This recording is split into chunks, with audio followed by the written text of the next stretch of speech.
जय माता दी दोस्तों, मैं भाविनी मिश्रा अपने चैनल में आप सभी का एक बार फिर से स्वागत करती हूँ। कैसे हैं आप लोग? आशा करती हूँ आप सब स्वस्थ और सुरक्षित होंगे। आप सभी को करवा चौथ व्रत की बहुत बहुत शुभकामनाएं। हाथ में पुष्प और अक्षत ले लेंगे और कथा शुरू करेंगे। बहुत सी जगह गेहूं का अक्षत लिया जाता है, तो हाथ में अक्षत और पुष्प ले लेंगे और उसके बाद हम कथा शुरू करेंगे। तो चलिए प्रेम से बोलिए चौथ माता की जय। कार्तिक मास के कृष्ण पक्ष की चतुर्थी तिथि को करवा चौथ अथवा करक चतुर्दशी के नाम से जाना जाता है। इस दिन सौभाग्यवती स्त्रियों के लिए गणेश जी की पूजा करने का विधान है। हमारे सनातन धर्म में गणेश जी की पूजा किसी भी कार्य के प्रारंभ में करने की प्रथा सदैव से रही है, क्योंकि सभी देवों में इन्हें अनादि देव माना गया है। अतः गणेश जी की पूजा सर्वप्रथम की जाती है, उसके बाद शिव परिवार की पूजा की जाती है, माता पार्वती की पूजा की जाती है, चौथ माता की पूजा की जाती है, चंद्र भगवान को अर्घ दिया जाता है, उसके बाद व्रत का पारण करते हैं। भगवान शिव पार्वती ने भी अपने विवाह काल में सर्वप्रथम गणेश जी की पूजा की थी। इसका उल्लेख कवि कुल सम्राट गोस्वामी तुलसीदास जी ने अपने महाकाव्य में भी किया था। यथा मुनि अनुशासन गणपते ही पूजे शंभु भवानी, अस मुनि संशय करिय नहीं, सुन अनादि जी जानी। गणेश जी विघ्न विनाशक देवता के रूप में माने जाते हैं, इसलिए किसी भी कार्य को शुरू करने से पहले, किसी भी पूजा को शुरू करने से पहले इनकी पूजा करना बहुत ही आवश्यक माना गया है। तो आइए सुनते हैं साहूकार कन्या की कथा, जो कि बहुत ही प्रचलित है। इस कथा को पूजा के बाद जरूर सुनना चाहिए। एक साहूकार के 7 पुत्र और एक पुत्री थी। कार्तिक कृष्ण चतुर्थी के दिन साहूकार की पत्नी, उसकी सभी बहुओं एवं कन्या ने संयुक्त रूप से व्रत का अनुष्ठान किया। सभी लोगों ने एक साथ सायंकाल में गणेश पूजन किया। पूजन के पश्चात साहूकार के सभी पुत्र भोजन करने बैठे। भोजन करते समय साहूकार के पुत्रों ने अपनी बहन से भी भोजन करने का आग्रह किया।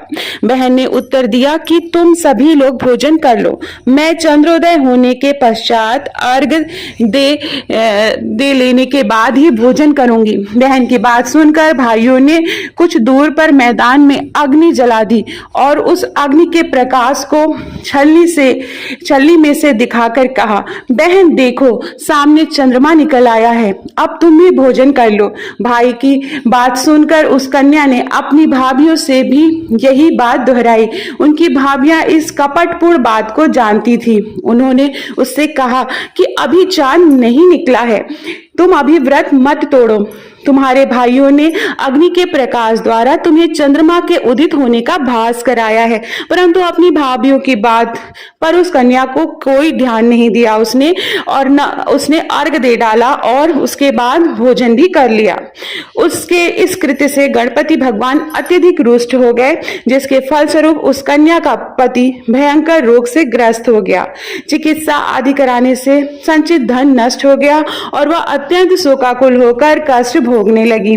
कष्ट भोगने के बाद जब उसे अपनी भूल का ज्ञान हुआ तो वह बारंबार मन में पश्चाताप करने लगी।